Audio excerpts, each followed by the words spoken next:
You know, it was about 5 years ago when I first met Linda, and they were working on the asbestos legislation, and she was literally knocking on the doors at Senator Specter's office and Senator Leahy's office, and they were saying, you know, we don't care about your situation, you know, we don't have time for that, you know, get going, you know, you don't have an appointment and everything. And I got to meet Linda, and I remember the first time that I really got to talk to her was in a cafeteria, in a Senate cafeteria. Jordan was there, Abe Brehe, who was the legislative guy from the Boilermakers, was there, Doug was there, and we're sitting there, and Linda's trying to get in, and quite honestly, I was in all those meetings, and I was thinking about it, you know, I'd like to get out of some of these meetings. And Linda was sitting there in the cafeteria, you know, and her beloved Alan was going through this with his awful disease that we all know too much about. And she was saying, you know, we're going to do this and we're going to do that, and you know, we're going to have an asbestos awareness day. And I was thinking, you know, and being polite, I was thinking, lady, you don't get it. You don't know how it works around here. Well, it's not the first time, but I'm the one that didn't get it. She is absolutely so tenacious. And this room filled with people just says it all on what she has put together and how she knocks on doors. She's known up on the Hill. She's a true advocate, you know, and I'm just so proud of her. I'm just so proud of her for everything that she's done. And our circle, because of people like Linda, is getting much bigger. It's getting much bigger, and that's a tremendous thing. And before I go into my prepared remarks, and they're not going to be too long, but I think it'll be interesting. I want to acknowledge some other people that are very, very important. You know, Dr. Robert Cameron, who's with the Pacific Heart, Lung, and Blood Institute out there at UCLA, another guy that works so hard for us all. Dr. Stephen Levin from Mount Sinai, Dr. Michael Harbert, you know, Dr. Brad Black, Dr. Lemon, Dr. Miller, Dr. Castleman, Dr. Michael Johnson, and Dr. Heidi Roberts, who I had the pleasure of visiting with just Monday, as a matter of fact, and Dr. Heidi Kindler from Chicago, and also Dr. David Kugel, who has been involved with people that are sick for years and years and years. And also, you know, people say, you know, they can sit around, they can feel bad about their situations and everything, but because of people like Linda, Roger Worthington, T.C. McNamara, Doug Larkin, Paul Ziegelbaum, you know, and our two newest friends, and here they come in the room again. I think we ought to give them another little round of applause, Shannon and Catherine. You know, I was lucky and I got to meet your dad, and I'll tell you what, I am very, very proud to call him my friend, and there is not a doubt in my mind that he's not smiling down and so proud of you young ladies. And you really brighten up the room, let me tell you, because this is a tough subject for all of us. And then the last thing, you know, that I want to say, and I see Dr. Black there, I hope I mentioned your name. You know, okay, good, you know. So I jump around a little bit, but the last thing, and then we'll get on with this, you know. My guys are here, you know, Greg and our leaders, our union leaders from the Michigan area are here, and I've been talking to them, and I'm so glad they're here. And quite honestly, you know, I didn't tell them I was speaking, so we made sure we locked them in so they'd come. They heard I was speaking, that might have been a different story. But they're here, and I got to tell you, with the conversations that we've been having at the break time and everything, they're thoroughly impressed to be around these doctors and these advocates and everything, and it's just so important. It's just so important. So, having said that, you know, let me get into this, and we'll go from there. I'm a third-generation asbestos worker. I want to let you all know how honored I am to be here. It is truly an honor and a privilege to represent the Asbestos Workers Union and speak at the 4th Annual Asbestos Disease Awareness Organization. Linda, thank you once again for having me stand in for Dr. Orris. You know, the rate of mesothelioma deaths in the U.S. population in 2000 was 11 per million, including people with known exposure to asbestos. When Dr. Silikoff, who studied our insulators in Paterson, New Jersey, he found that our guys died of mesothelioma at the rate of 11 per 100. In layman's terms, that means that basically 1 in 10 or 10% of our membership who was exposed back in the earlier years are going to die from contracting mesothelioma. In the latest study of our members, the mesothelioma diagnosis rate has remained 1 in 10, and it was in Dr. Silikoff's study, it was the same as it was in Dr. Silikoff's study back in the 60s. And to those of you in attendance who have had your lives changed by asbestos disease, I want you to know that our union shares your hurt, it shares your heartache. No one has cried harder and longer than the families of the proud asbestos union workers over asbestos exposure and the terrible disease it causes. I'm an international vice president, serve our union as the political and legislative director. I'm also the health hazard administrator. Our union was established in 1904. Thus, over the years, we've been known as the pipe covers, the insulators, and the asbestos workers. We'll leave it go at that. We've been called other things too. Since we don't apply asbestos to pipes and boilers anymore, we are now officially known as the International Association of Heat and Frost Insulators and the Allied Workers. Our union is one of the 13 crafts or trades that are affiliated with the National Building Trades, and we come under the umbrella of the National AFL-CIO. Other such trades would be the painters, electricians, pipe fitters, boiler makers, and plumbers, to name a few.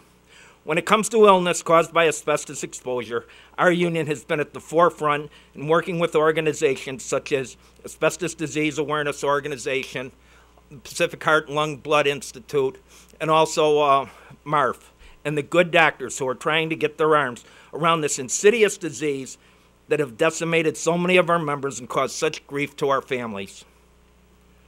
Our union believes that there is no safe level of mesothelioma. Our union believes that there is no safe level of asbestos exposure. We now know that mesothelioma is a very aggressive cancer that can be caused by a very low doses of asbestos exposure. Some exposures as little as a few weeks or a month, or even less than that, as we unfortunately know. We believe that it is our moral obligation to work with others to help protect the laws and regulations that are in place to protect the unsuspecting public and the unsuspecting worker from needless and preventable asbestos exposure. We also believe that if procedures like the wet method experiment that was used in Fort Worth, Texas last December, or the outrageous proposal to burn asbestos-laden buildings in New Orleans are implemented, we will be facing an entire new generation of sick people from asbestos exposure. And we are committed to helping get a true asbestos ban bill in Congress, a bill that will prohibit the importation, manufacture, processing, or commercial distribution of asbestos-containing products. Any asbestos ban also must provide funding for the very important research. One of the things I want to say when this came up, and the terrible way that Senate bill was handled and everything, and Linda brought it to my attention, and she said, you know what, this is going on, where are you guys at that? My first question, my only question I had to know, where are the good doctors on that? Where's Dr. Harbert? Where's Dr. Black? Where's Dr. Levin on that? She told me that's where we're at. We stand with those good folks any day of the week, and we'll do whatever they want.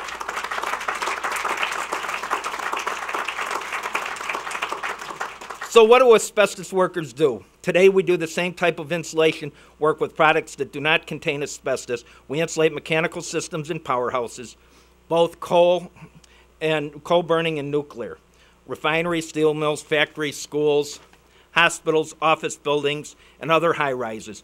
We also do the hazardous waste and asbestos removal on projects. So today's story is, today I would like to tell you a short story about our work with asbestos many decades ago, and how it is still affecting our families today. It is a story about a father, a spouse, some contemporaries, 2 daughters of our members. They each were exposed to asbestos in different ways, and each contracted mesothelioma, a devastating cancer whose only known cause in the United States is exposure to asbestos. Bill Glenn, he was the father of one of my partners, Brian Glenn, who was the business manager in Chicago. His dad, Bill Glenn, suffered from mesothelioma and worked on many different projects that contained asbestos, similar to the pictures we're about to see. This is actually a a boiler wall, you know, and you see the insulator, and he's putting like three layers of asbestos on there. Commonwealth Edison has built some of the largest coal-fired powerhouses in the world. A single station would be much larger than the Kermanis Center Institute, which we are sitting in today. Typically, there would be one large boiler per unit, rising hundreds of feet in the air. This boiler would be covered with asbestos black and came in standard sizes of 18 inches wide and standard thicknesses from 1 to 6 inches. The black was typically 3 feet in length. The boiler would have to be completely covered with asbestos black. You know, and these guys bang that black on and everything, got stuff all over them. It would be held on by pins, were welded by the boiler walls. Holes would have to be dug out with keyhole saws so that the black could be placed on the boiler walls. This was an extremely dusty process. Black would have to be cut and fabricated and pounded in place. All of the joints would then have to be covered with asbestos cement and would be mixed by hand. This was an extremely dusty process. The boiler walls were not covered with one layer of asbestos. Like I said, it was covered with 2 or 3 layers. Greg, you want to show that next picture? This is typically, that's what the powerhouse looks like. All of those pipes and those turbines, everything, asbestos all over the place. That's what our guys were doing. The high pressure steam lines turned a large turbine which created electricity. The turbine, usually a General Electric or Westinghouse turbine, had to be completely covered with asbestos pipe covering and black and blankets. During the erection of a new unit of the powerhouse, there would be 100 to 200 asbestos workers at the height of a job, and the total number of building trades members present in a powerhouse would be up to 2,000 men. There would be boilermakers, pipe fitters, bricklayers, electricians, millwrights, laborers, and a host of other unions. Asbestos dust would be in the men's hair, in their cuffs, on their clothes, in their shoes, inside their shirts and coveralls. If you sprinkled a container of talcum powder all over your hair and arms and socks and clothes, you'd have some idea what these fellas looked like. So now you know a little bit about the work that we did with insulation that contained asbestos. So how has this odorless and tasteless mineral affected some of our membership and their families?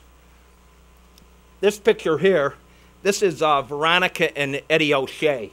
And they were, you know, and they're from Chicago. They're actually contemporaries of my mom and dad.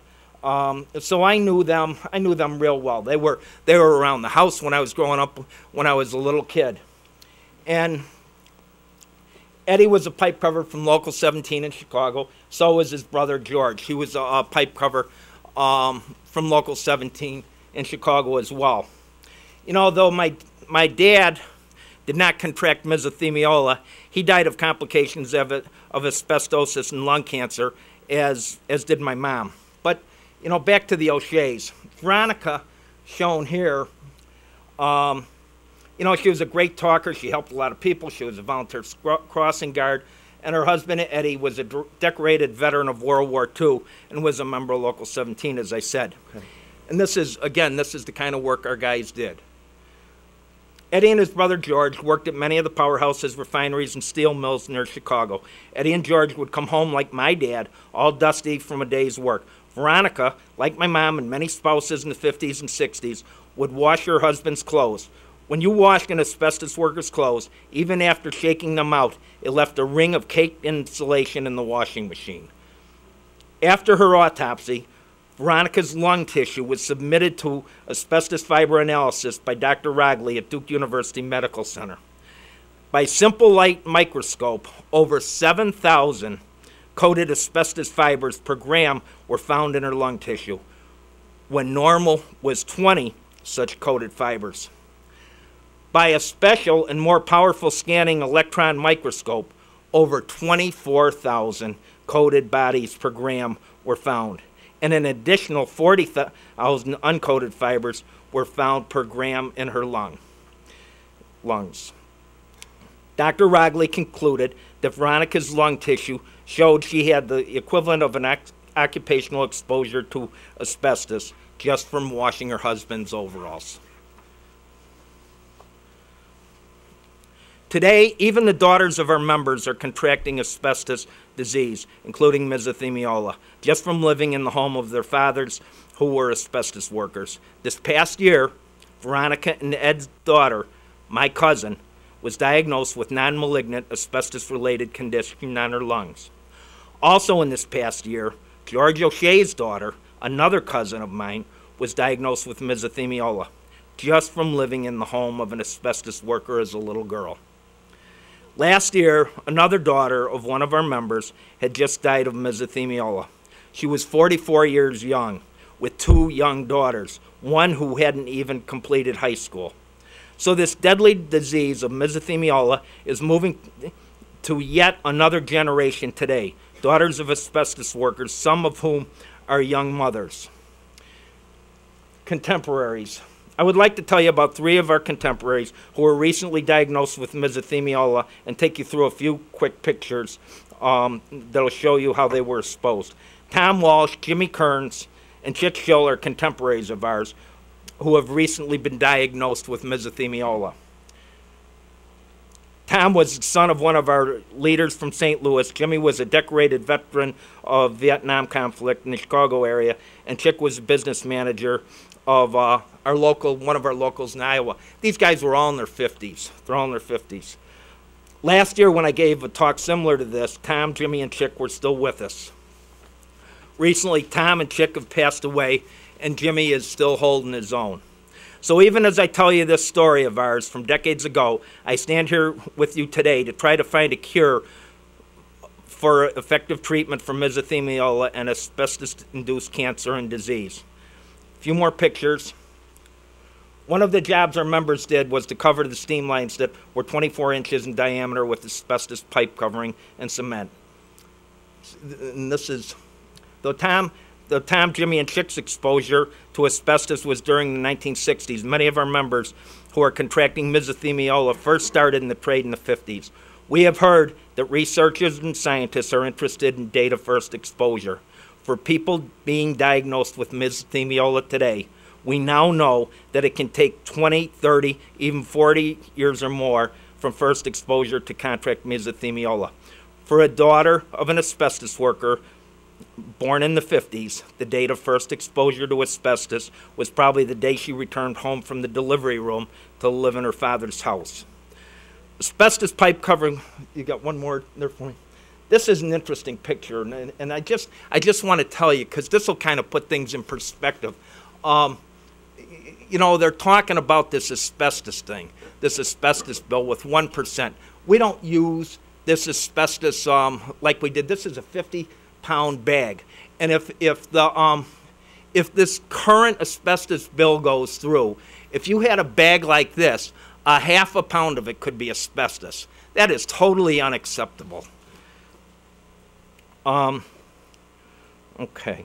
Asbestos pipe covering, black cement, and asbestos joint compound were still being actively used on the job sites in the mid to late 70s in Chicago. Many workers and their families at home were exposed to asbestos when they knocked tons of asbestos pipe covering and black off the job sites to make room for the asbestos-free product. It was not until the 1980s that safer work practices with respect to removing asbestos came into favor for active use. It is certainly a tragedy that people are still contracting mesothelioma, but it appears that this tragedy will continue for decades as a result of past exposures. We still have to suffer through the uncertainty of our membership and the family members who first exposure came in the 50s. So any pipe cover, anybody, any construction worker really that was around that stuff, you know, they're a ticking time bomb, you know, and it sneaks up on you, you know, and now we're doing the stuff with the medical screening and stuff, and you have to know and see this, you know. Just a short time ago, there weren't conferences like this. There weren't good doctors working on this. There weren't places to turn, you know, so we collectively, the Asbestos Workers Union, you know, we tip our hard hats to all of you. We are hopeful that the medical and scientific community can develop new methods of treating this awful disease called mesothelioma and other diseases caused by asbestos exposure. We will join the good physicians from around the world who have come to Detroit this week and find effective treatments and hopefully a cure for asbestos disease, and in particular mesothelioma. We know that the problem of asbestos exposure and the cancer it causes many decades later is not limited to the United States. Workers in developing countries and other parts of the globe are being needlessly exposed to asbestos products that are virtually banned in other parts of the world. We will join with others to stop this deadly exposure that victimize the unsuspecting and the powerless. I would like to leave you with a couple things that my dad told me when I was growing up. You know, and you guys, and I got to tell you, you guys are all like my dad. He was just a little guy, you know, and he worked in all these places and came home. That's all he wanted to do. All he wanted to do, you know, was take care of his family, you know. And I always refer to the pipe covers as little pipe covers, you know, because we're the smallest union. But I also think of my dad, too. He was like a little guy. He told me one time, you know, when I was a kid, the only people that he didn't get along with were job runners and my mother, his wife, you know. And they were married until they both passed away. But the first thing he said, it doesn't cost anything to be nice, so I've tried to follow that advice the best I could. Second, he told me, if you're lucky, you might have 2 friends in this life that you can count on, so treasure them. I am lucky to count many of you in this room as my friends, and for those of you who I don't personally know, I consider you my friend in the fight to find an effective treatment and cure for asbestos disease, including mesothelioma. We wish you all a great stay in Detroit and wish you a safe return home to your family and friends. And may God bless all of you and your family. Thank you.